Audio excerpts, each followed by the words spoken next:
Kembali lagi di podcast BK Universitas Muhammadiyah Metro dengan saya Anastasia Zahra Utama, mahasiswa aktif semester 4, Produk Studi Bimbingan dan Konseling.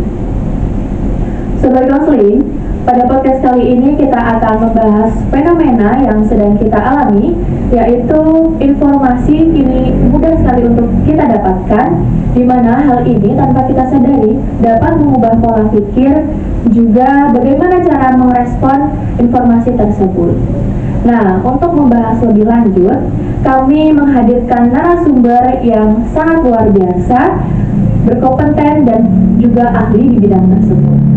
Mari kita sambut Dr. Siti Nurlela, MPSI Psikolog. Halo Ibu, apa kabarnya? Alhamdulillah baik, Mbak Nasya. Gimana kabarnya juga? Alhamdulillah baik. Ibu Laila, terima kasih sudah menyempatkan hadir untuk bergabung mengikuti podcast kali ini. Kalau boleh tahu, kesibukan apa nih yang sedang Ibu lakukan? Ya, kalau rutinitas biasa ya harian mengajar ya. Jadi kalau seorang dosen itu punya tugas Tridharma Perguruan Tinggi. Namun karena kita di lembaga Universitas Muhammadiyah, jadi kita ditambah satu lagi ada Catur Dharma Perguruan Tinggi. Ada mengajar, kemudian penelitian, pengabdian, dan juga pengembangan al-Islam dan kemuhammadiyahan. Untuk mengajar, Ibu biasa mengajar di mahasiswa S1 dan juga di mahasiswa Pascasarjana. Untuk penelitian, Ibu ada tim riset begitu, jadi penelitian dengan beberapa teman, kolaborasi riset, dan juga untuk pengabdian juga seperti itu. Untuk al-Islam dan kemuhammadiyahan, Ibu ada beberapa sekolah yang Ibu dampingi untuk karena basic ilmu Ibu adalah psikologi begitu ya. Jadi untuk pendidikan Ibu dampingi untuk sekolah tersebut dan juga aktif di kegiatan persyarikatan seperti di rumah lansia dan di PDA Kota Metro. Jadi Sobat Konseling, Ibu Laila, beliau adalah salah satu dosen di Universitas Muhammadiyah Metro, sekaligus menjabat sebagai Kepala Laboratorium BK Universitas Muhammadiyah Metro. Nah, lanjut kepada tema kita hari ini, Bu. Untuk podcast kali ini kita mengusung tema belajar sigap di era suara. Nah, dimana kan kita ketahui ya bahwasannya kali ini tuh informasi mudah sekali untuk didapatkan seperti itu. Nah, apakah nih Bu, untuk era swab ini atau era modern ini itu berpengaruh dengan cara belajar? Benar, Mbak Nasya, kita belajar saat ini memang berbeda dengan belajar kita di zaman dulu gitu ya. Kalau dulu dikatakan belajar itu apabila kita buka buku gitu ya, kemudian ada di satu ruangan yang tenang atau di perpustakaan, baru ada aktivitas menulis ataupun membaca, itu adalah belajar. Tapi karena pesatnya zaman gitu ya, sekarang dunia digital, belajar lagi tidak didefinisikan seperti itu. Kemudahan belajar itu sangat luas sekali gitu. Jadi belajar itu tidak terbatas pada ruang dan waktu. Kapan saja kita bisa belajar, dengan siapa kita bisa belajar begitu ya. Tidak terbatas dengan adanya batasan ruang dan waktu.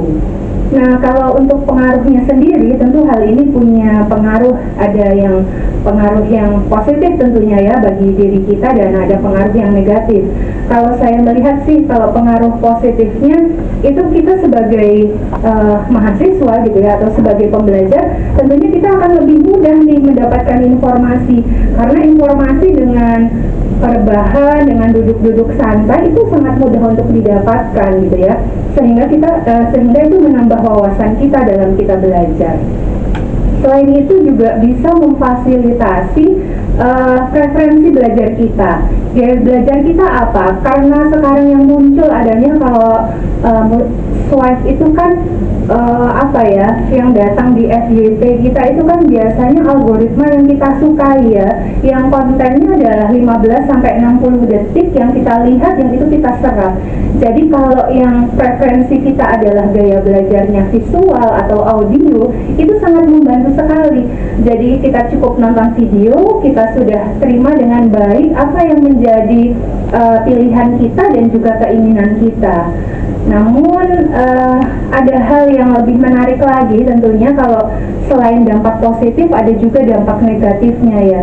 Kalau dampak negatifnya kita bisa melihat kalau pola belajar yang seperti ini kan artinya itu terputus-putus gitu ya.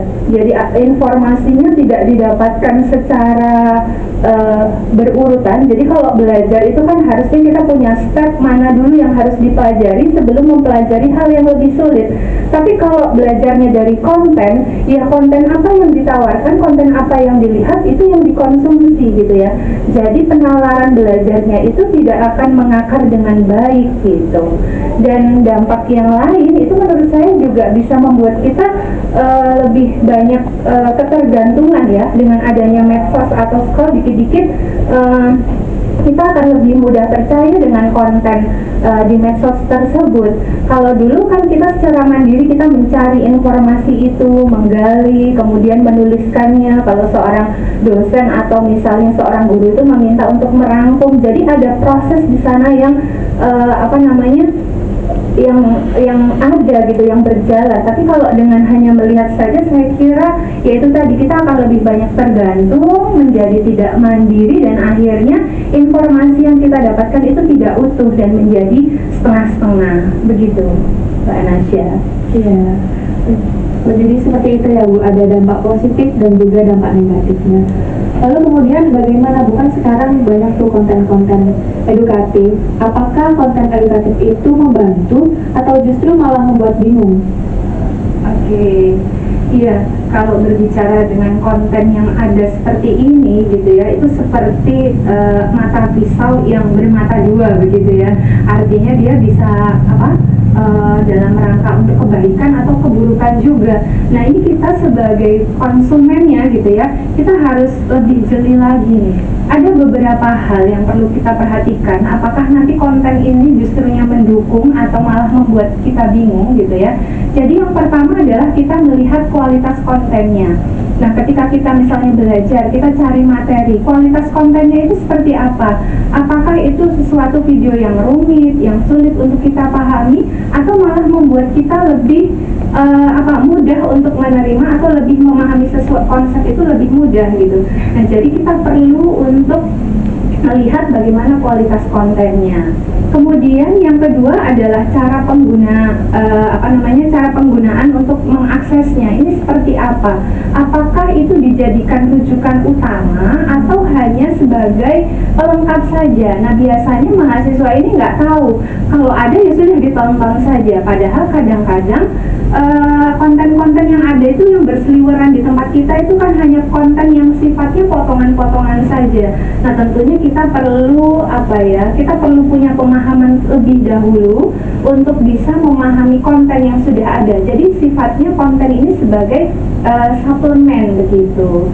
Atau kalau misalnya kita belum memahami tentang konsep itu, sudah datang konten, ya sudah kita tonton kontennya, tapi kita perlu bandingkan juga, misalnya benar nggak sih kita perlu buka jurnal, perlu buka buku, atau perlu kita diskusi dengan teman. Nah, seperti itu.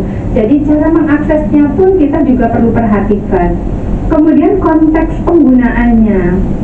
Nah, di konteks penggunaannya ini biasanya tadi saya katakan tidak ada alur yang jelas begitu ya.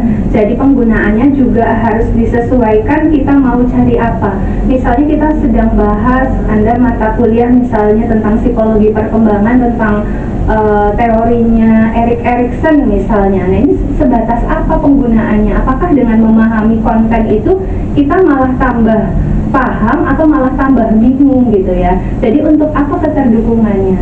Saya rasa ketika tiga hal ini kita cermati gitu ya, jadi apakah konten itu nantinya mendukung atau malah membuat bingung. Nah, kita perlu pertimbangkan tiga hal itu gitu. Dan juga kita sebagai mahasiswa, kita juga harus melihat gitu ya, posisi kita ada di mana. Apakah tadi yang saya katakan Anda sudah punya pemahaman sebelumnya atau belum begitu.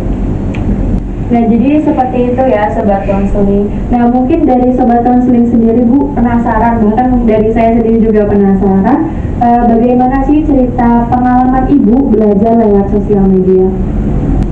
Berkaitan dengan pengalaman belajar ya Mbak Anasya. Eh, saya kan sebelum jadi dosen juga jadi mahasiswa ya, artinya saya lulus dari S3 itu belum terlalu lama, jadi masih melekat label saya sebagai seorang mahasiswa. Iya, waktu itu saya belajar ya, karena kalau S3 itu tuntutannya adalah riset yang mendalam gitu ya. Nah, itu saya mengikuti beberapa akun gitu ya, jadi miliknya dosen juga gitu ya.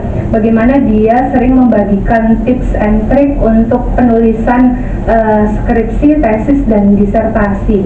Nah, di situ saya banyak belajar gitu ya, artinya dengan pemahaman saya, kemudian dia merepost untuk konten-konten yang sifatnya materi untuk statistik atau misalnya metode penelitian itu lebih lekat lagi gitu. Jadi pemahamannya waktu itu lebih menancap seperti itu. Oh iya, memang seperti itu. Atau memang misalnya belum saya ketahui waktu itu, saya masih bingung tentang novelty penelitian ya.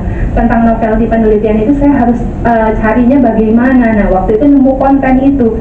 Nah, saya bersyukur ketika mengikuti konten tersebut gitu ya, mengikuti akun tersebut itu saya banyak juga mendapatkan pencerahan. Nah, di situ saya banyak terus ngikutin follow yang sifatnya konten-konten yang berkaitan dengan penulisan artikel ilmiah. Selain itu juga ada beberapa akun lain yang saya ikuti, saya seneng itu dengan karena bidang saya, keilmuan saya psikologi gitu ya, banyak misalnya insight-insight yang saya dapatkan gitu, misalnya dari akun-akun lain, misalnya dari psikolog lain gitu, ketika membahas tentang sesuatu, atau misalnya saya mau kasih materi, saya pengen perspektif baru nih gitu, saya pengen lihat psikolog siapa membahas apa gitu. Kadang-kadang saya melihat, oh perspektif yang lain seperti ini yang mungkin saya agak berbeda gitu, itu bisa mewarnai konten materi saya untuk saya misalnya untuk memberikan materi di tempat yang lain. Begitu kira-kira Mbak Nasya. Ya, tadi Ibu sampaikan bahwasanya cara belajar Ibu melalui media sosial adalah dengan konten-konten ya Bu. Nah, dari konten-konten itu gimana sih Bu caranya kita tuh bisa belajar secara mendalam tapi melalui konten-konten tersebut?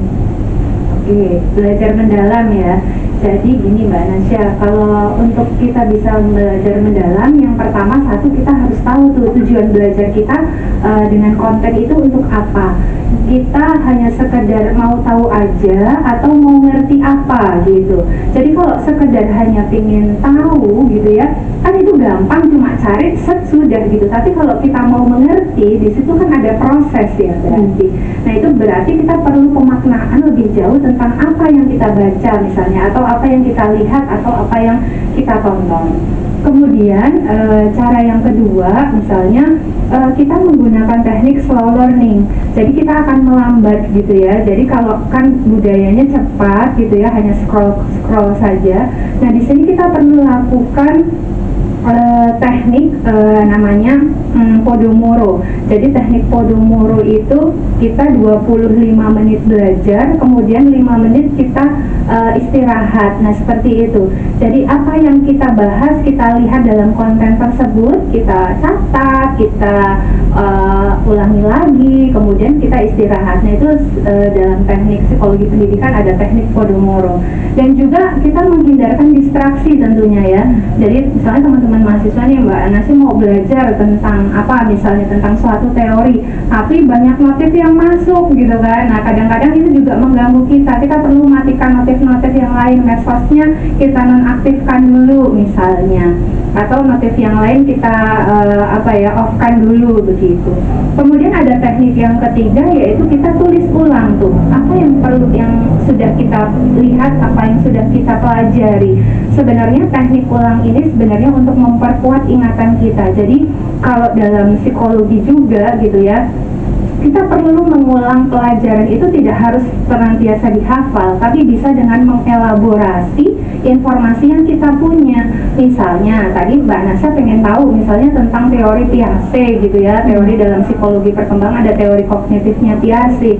Nah, kita bisa setelah kita tonton, kita lihat, kita bisa misalnya tulis ulang apa yang sudah kita dapatkan tadi dengan bahasa kita sendiri, atau misalnya Mbak Anasya mencoba untuk menjelaskan apa yang sudah diterima tadi itu dengan bahasa Mbak Anasya kepada teman yang lain. Nah, itu juga salah satu teknik bagaimana pembelajaran itu bisa bermakna dan juga bisa lebih mendalam gitu ya.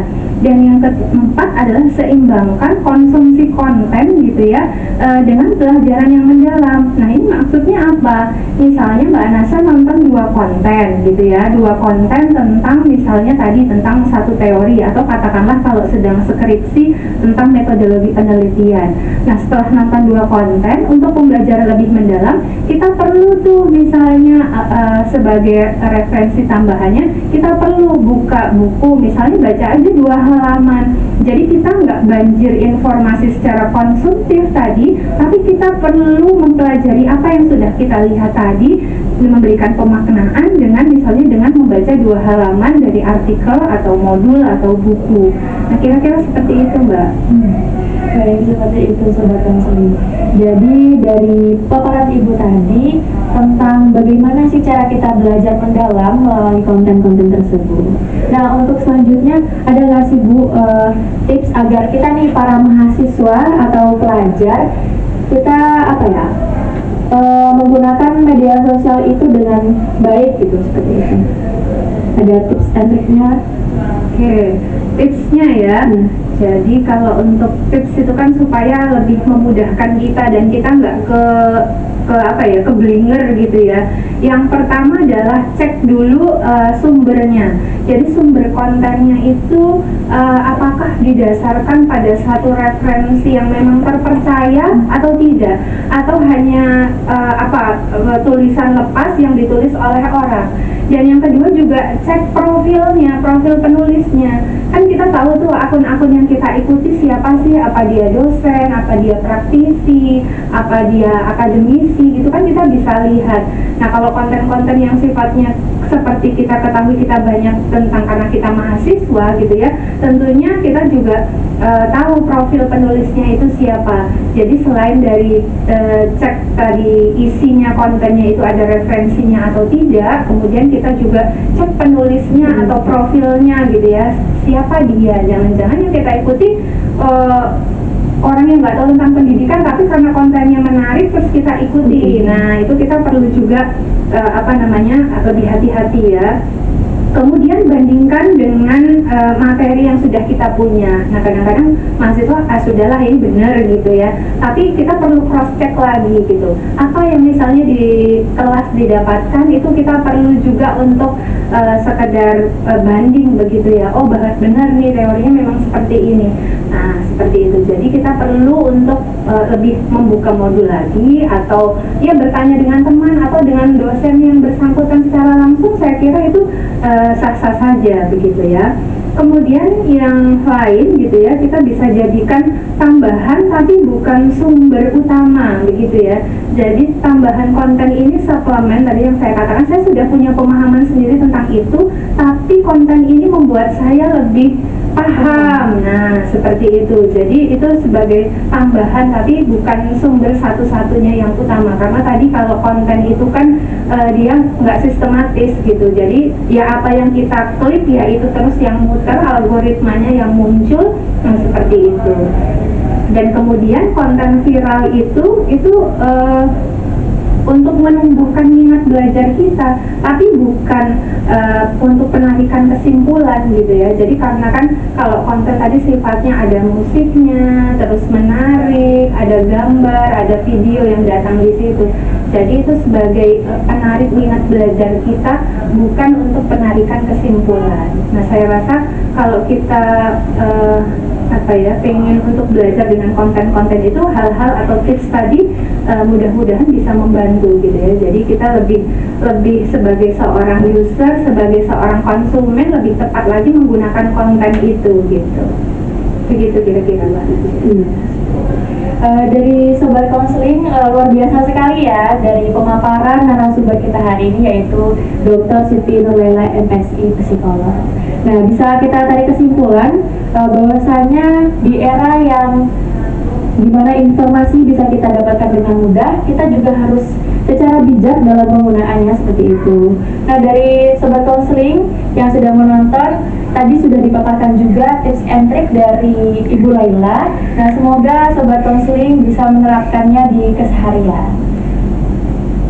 Saya ucapkan terima kasih juga ya Ibu. Alhamdulillah pertanyaan sudah diajukan dan juga sudah dijawab oleh Ibu Laila. Maka untuk Sobat Konseling, jangan lupa untuk like, comment, subscribe, dan share video ini sebanyak-banyaknya. Saya Anasia Zahra Utama dan tim pamit undur diri. Wassalamualaikum warahmatullahi wabarakatuh. Waalaikumsalam warahmatullahi wabarakatuh.